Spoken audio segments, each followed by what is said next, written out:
I was born in Hackney, raised on a relatively poor council estate. So looking back to where I was to where I am now, it's actually pretty amazing that I've managed to beat the odds. I was pregnant at 17, I had no aspiration, I didn't know where I was going in life, no sense of purpose, and my daughter's birth really changed that in quite an incredible way. I was in a hostel at the time when she was born, and I had been through my A-levels a couple of times and both times dropped out. And when Monet arrived, I suddenly thought, well, I've really got to get my life together so we can have a fuchsia. But I ended up in 10 Downing Street with an award. I was like, wow, that's really exciting. Imagine there's somebody out there that doesn't think I'm a complete waste of time and space. And because I felt like I had failed. And at the age of 11, my older brother basically was murdered. He was killed by 3 skinheads in South London, so he was in the wrong place at the wrong time, and my whole life crumbled because I was just left, this little girl, sort of just, what's going on, you know, what's life all about, why am I here, how could this happen? It's weird because you're Asian and you think, you know, Asians all got corner shops and stuff, you know, people know.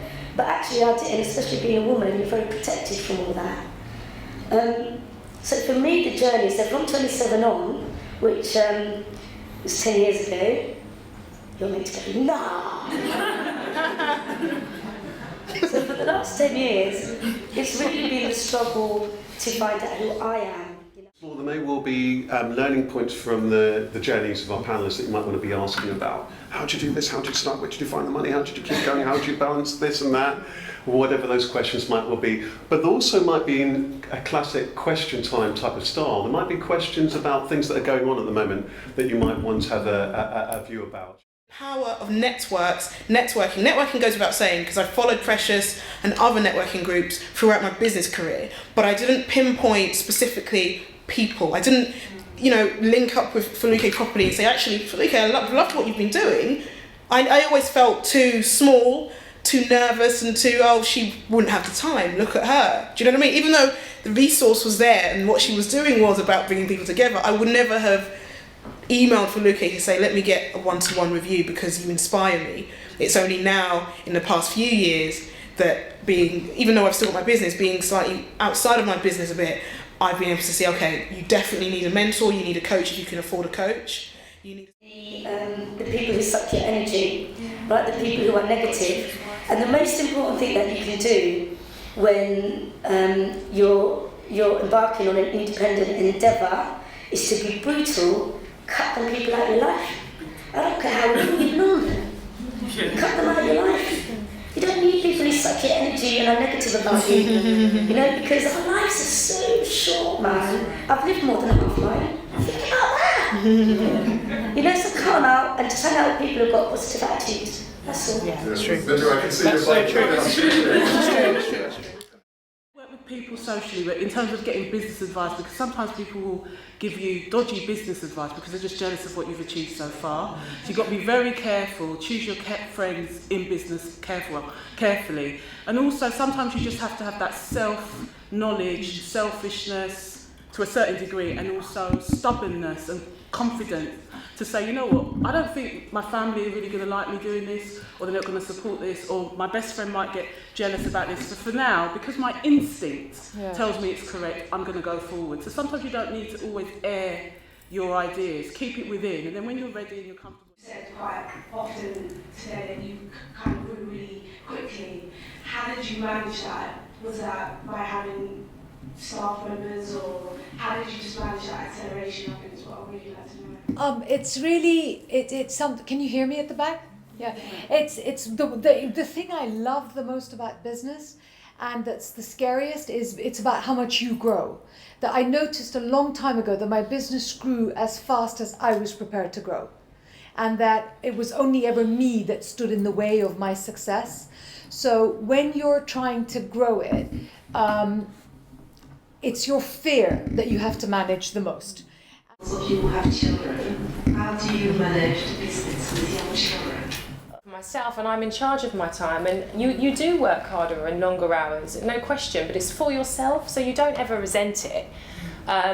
and equally I can decide to have holidays whenever I like, and I never miss a thing, you know. So it's a trade-off.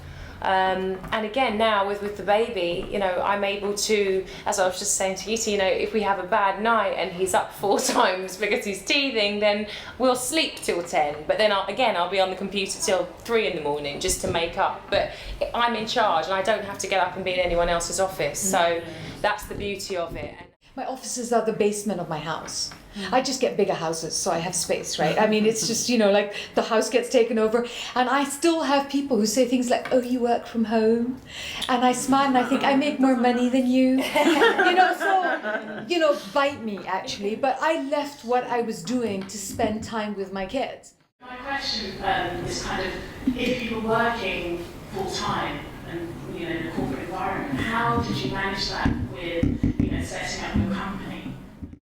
You should just take the risk and give your business the push and the energy that it needs. It needs your time, especially at the beginning. At the beginning, it's like a 24/7 kind of thing. You know, like I set up in my front room, and I remember once we were doing a mail out. I was doing a mail out, trying to send it out to all these MPs and peers, and the printer broke down, and it was just printing really slow, so I had to feed each paper through. And so I got my sleeping bag, and I went, you know, on the floor in my front room, and putting it through. And that's how I got my mail out on time. That's the level of dedication you need to get success at the beginning. So there's no shortcuts to it. And it got to the point where I think it was the Independent on Sunday came in one day to photograph me, and Max was like, "What's going on here, love? I thought you were just making little cards in the bedroom." You know, and by this time we had our American distribution, and I was still out of fear, too nervous, just I can't, if I fail, if it goes wrong. One Saturday night, I sit around and I really sorry for myself because I didn't have a boyfriend. So I thought, how should I get a boyfriend? I'm not even being funny, I started a meetup.com group. And that was like 5 months ago. Now I've got nearly 600 members, and now they're paying me membership fee to join every year and go to these events I organise. But it's a singles group, yeah.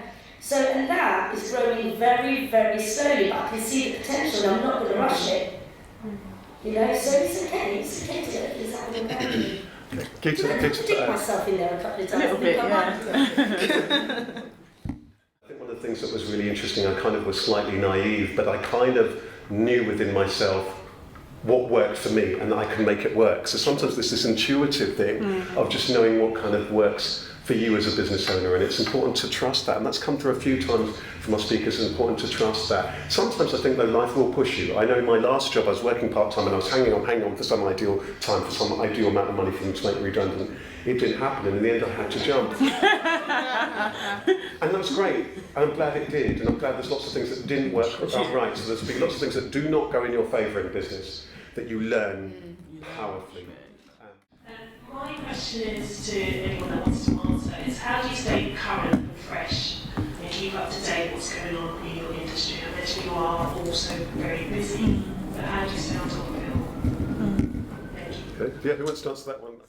But anything that keeps your energy level up in terms of what's the currency at the moment, what are people thinking about, what do they need, what are the latest trends. So it is good to have really trivial, ridiculous hobbies, and reading things like the Daily Mail's female gossip section, which is my favourite pleasure. Lovely. Let's pass this now, because I think this is a great question. How is it when you're running a business, and lots of people are busy running their business, how do you stay up to date generally and within your particular sector? So, Gita. I'm wondering when you work.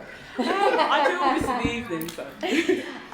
There's one thing I want to say here, which may sound a bit weird, but I am what's current and fresh in my industry. Okay, I am. No, because I'm in the wellness and well-being industry. People look to see what we're doing to find out what is happening. We're very clear about that, because that's what my job is. My job is that when you come to me and say, I don't know how to, I have an answer.